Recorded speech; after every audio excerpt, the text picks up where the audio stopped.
ఇదేంటి సార్ పెద్ద స్కామ్ లాగా. చాలా పెద్ద స్కామ్. ఎవరు చేయాలి ఇదంతా చెప్పండి? ఇంత దోపిడీ జరుగుతుంది. అందుకనే భోజనం ద్వారా త్వరగా మార్పు రావాలని భోజనశాల పెట్టాం. భోజనశాల పెట్టి ఆ భోజనాన్ని ఒక రోజుకి 200 నుంచి 300 మందికి ఆంధ్రప్రదేశ్లో, మచిలీపట్నంలో, హైదరాబాద్లో, మన భాగ్యనగరంలో ఇవి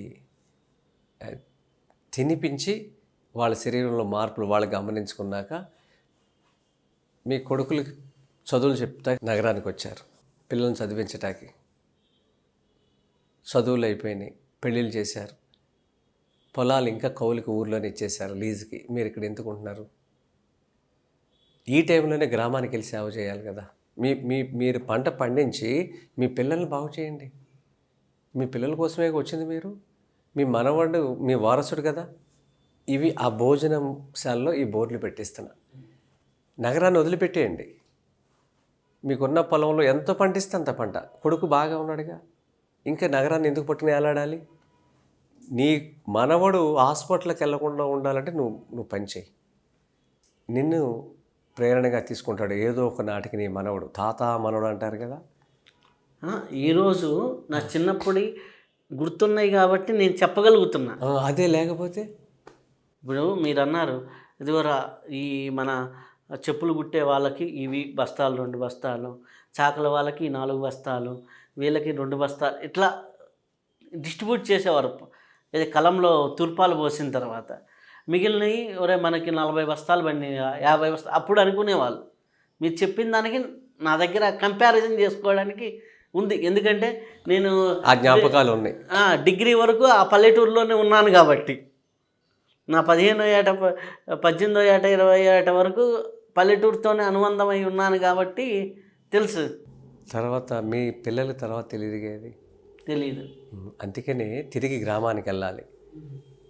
ఎవరైతే మీ ఛానల్ ద్వారా చూస్తున్నారో వాళ్ళకున్న భూముల్ని మీరు నేరుగా వెళ్ళి వ్యవసాయం చేయకపోయినా మీ కొడుకుల కోసం, మనవాళ్ళ కోసం వారానికో నెలకో ఒక్కసారైనా మీ పొలానికి వెళ్ళండి. అక్కడ ఉన్న రైతులు ఎవరైతే ఉన్నారో, సుభాష్ పాలేకర్ కృషిలో చేసే రైతులు మేము నెంబర్లు ఇస్తాం. ఎందుకంటే మేము మండల స్థాయి వరకు వచ్చేసాం. జిల్లా నుంచి మండల స్థాయి వరకు వచ్చాం. ప్రతి మండలంలో మా రైతులు మీకు అనుసంధానం చేస్తాం. మీరు ఇలా పండించుకోండి. మీరు ఒక అండర్స్టాండింగ్ రండి. ఎన్ని బస్తాలు మీకు కావాలి, ఎన్ని బస్తాలు వాళ్ళకి ఇవ్వాలి. ఈ అమూల్యమైన సంపదని, విషయం లేని ఆహారాన్ని మీ కొడుకులకి, మన వాళ్ళకి అందించండి. తాతగా మీరు చేసే పని ఈ భూమి మీద అదే. డబ్బులతో మీరు వాళ్ళకి ఏమైనా ఇస్తాను ఉంటే ఆ డబ్బులు ఎక్కడా ఉపయోగపడవు. మంచి భోజనాన్ని అందించే పని మీరు మొదలు పెట్టండి. జరిగిన నష్టం అపారంగా జరిగిపోయింది.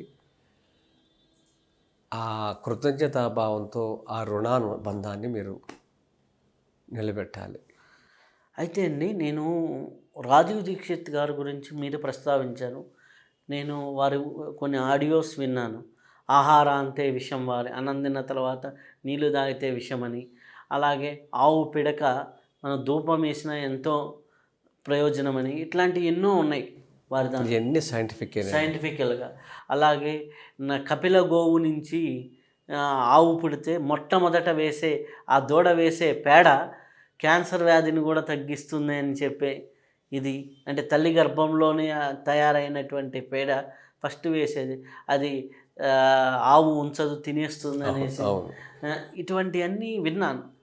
అదేదో నేనేదో పిచ్చోండి అనుకొని విన్నా, కానీ అవి గొప్ప అనేది నాకు అప్పుడు తెలియదు. మేమే ఇచ్చాం, 3 ఇచ్చాం క్యాన్సర్ వాళ్ళకి, 2 నయమైంది. వాళ్ళు ఎందుకు వచ్చారో మాకు తెలియదు. విచిత్రం ఏంటంటే మిఠాయి షాప్కి వచ్చి ఏమన్నా మందు ఉందా క్యాన్సర్కి అని అడిగారు. మిఠాయి షాప్లో ఎవడైనా అడుగుతాడండి, మేము డాక్టర్లు కాదుగా. వాడు పంపించాడు. పయ్యాడు.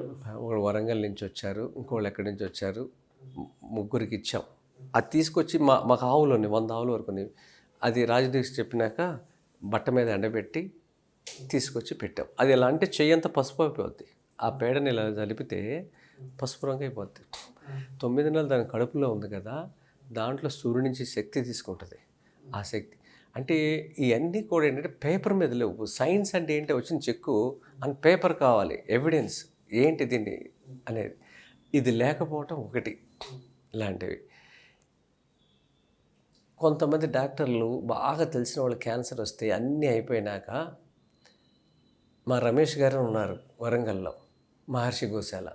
మీరు ఇప్పుడు ఇంటర్వ్యూ చేయండి, ఆయన మహానుభావుడు. వేల మందిని బతికిచ్చాడు, వందలు కాదు వేల మంది. క్యాన్సర్కి రాష్ట్రాల నుంచి వస్తారు, ఒక్క రూపాయి తీసుకోరు కదా. అక్కడికి పంపిస్తారు ఈ ఈ ఈ కార్పొరేట్ హాస్పిటల్ వాళ్ళు, బాగా తెలిసిన వాళ్ళని, వాళ్ళకి కావాల్సిన వాళ్ళని. ఇక్కడ అన్నీ అయిపోయింది, ఇంకా అయిపోయింది, తీసుకెళ్ళిపోండి అంటారు కదా. ఎందుకైనా మంచిది, అక్కడ ఒక ఆయన వాడు వెళ్ళరండి అంటారు. అలాంటి కేసులు కూడా బతికిచ్చాడు ఆయన. ఇది ఆవుతోనే జరిగింది. మహర్షి గోశాల వరంగల్. అసలు రాజీవ్ దీక్షిత్ గారు సమాజానికి చేసిన సేవ ఏంటండి? ఈయనకి గురువు ఇవన్నీ కూడా ఆయనకి బ్రిటిష్ లైబ్రరీలో ఉన్నవన్నీ కూడా చదవటానికి ప్రేరణ కలిగించిన ఒక గురువు ఉన్నాడు. ఆయన చెప్పబట్టి ఈయన బ్రిటిష్ లైబ్రరీలో వెళ్ళి, లండన్ వెళ్ళి ఇవన్నీ చదివి వచ్చాడు. చదివి వచ్చి ఇక సమయాన్ని వృధా చేయకుండా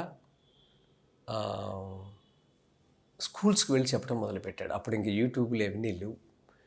కొంతమంది అనుమతి ఇచ్చేవాడు. భారతీయ విద్యాభవన్కి వెళ్తే గేటు దగ్గర గంట నుంచున్నాడంట, వాళ్ళ పర్మిషన్ వల్ల.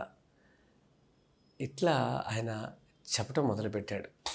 నాకు అనిపిస్తుంది రాజీవ్ దీక్షిత్ గారి కాన్సెప్ట్ మొత్తం కానీ వీడియో రికార్డింగ్ కానీ ఉంటే ఈరోజు లేదు, ఇప్పటికీ చాలా మార్పు వచ్చింది. ఆయన ఉన్నా లేకపోయినా ఆయన చెప్పిన ప్రవచనాలు విని మన మధ్య ఉన్నాడు ఆయన. ఇవన్నీ వాగ్భటుడు ఏం చెప్పాడో ఏ విషయాలు నేను చెప్పాడు. దాంట్లో కొన్ని విషయాలు, దాంట్లో మనం రాజీవ్ దీక్షిత్ గారు చెప్పిన విషయాలన్నింటిలో 10% పాటించినా సరే ఈ సమాజంలో 90% చాలా జబ్బులు తగ్గిపోతాయి. 10% ఇంప్లిమెంట్ చేసింది. రాజీవ్ దీక్షిత్ గారు మీకు ఎలా ఇన్స్పిరేషన్? నాకు రాజీవ్ దీక్షిత్ గారి స్పీచెస్ వినటం మొదలుపెట్టినప్పుడు నాకు దీపక్ అని మిత్రుడు ఉండేవాడు, చనిపోయాడు మొన్న. ఆయన తీసుకెళ్తాను నా దగ్గరికి వచ్చారు. అంటే నేను చేసే పనులు రాజీవ్ దీక్షిత్ గారు ఇష్టపడతాడు అంటే వచ్చాడు నా దగ్గరికి. నేను ఏదో చేస్తాను ఆయన ఉన్నప్పుడు. ఆఖరి ప్రోగ్రాం హైదరాబాద్ ఆయన జరిగింది. నేను అప్పుడు ఈ నేషనల్ హైవే ఏదైతే నిర్మాణం జరుగుతుందో హైదరాబాద్ టు విజయవాడ, ఆ పెద్ద పెద్ద చెట్లు నరికేస్తున్నారు. దాని మీద కొంత వర్క్ చేస్తున్నా అప్పుడు నేను. ఆ చెట్లు నరకూడదు అనే దాంట్లో కొన్ని వేల చెట్లు తీశారు పెద్ద పెద్ద మాల్లో. జిఎంఆర్ వాడు చేశారు అది.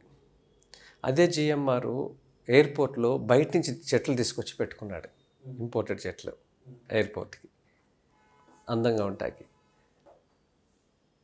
మేమేమి లెటర్ రాసామంటే అసెంబ్లీలో కూడా దీని గురించి కిషన్ రెడ్డి గారు మాట్లాడారు. 5,000 చెట్లు తీశారు, మానులు, పెద్ద చిన్నవి కాదు, పెద్ద 5,000 చెట్లు తీసినప్పుడు ఇట్లా అమ్ముకుంటే ఒక ధర వచ్చింది కదా మీకు కలపకి.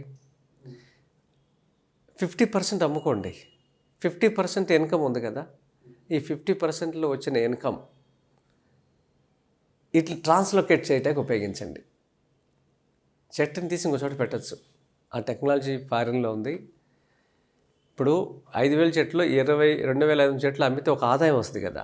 మా దగ్గర బడ్జెట్ లేదన్నారు, మాకు హైవేలు ఎక్స్పాండ్ చేయడానికి ఈ బడ్జెట్ లేదన్నారు. అప్పుడు ఈ మాట రాసాం అనమాట. ఈ 2,500 చెట్లు అమ్ముకుంటే ఒక ఆదాయం వస్తుంది కదా. ఈ ఆదాయంతో ఈ చెట్లు వచ్చిన ఆదాయంతో సగం చెట్లు చచ్చిపోతే సగం చెట్లు ప్రాణం కాపాడచ్చు కదా, చెయ్యాలని అనిపిస్తే. కానీ ఏది చేయలే. ఆ క్రమంలో నేను తిరుగుతున్నప్పుడు రాజీవ్ దీక్షిత్ గారిని నేను కలవలేకపోయా. ఆయన నన్ను తీసుకెళ్తాకు వచ్చారు, నేను వెళ్ళా. అదే ఆఖరి హైదరాబాద్కి రావటం. కాకపోతే ఆయన్ని మనందరం ఆచరిస్తే మన మధ్యలోనే మనలోనే ఉన్నాడు ఆయన. కాకపోతే వీళ్ళంతా నాకు ఒకేసారి పరిచయం అయ్యారు. రాజీవ్ దీక్షిత్ గారు, సుభాష్ పాలేకర్ గారు,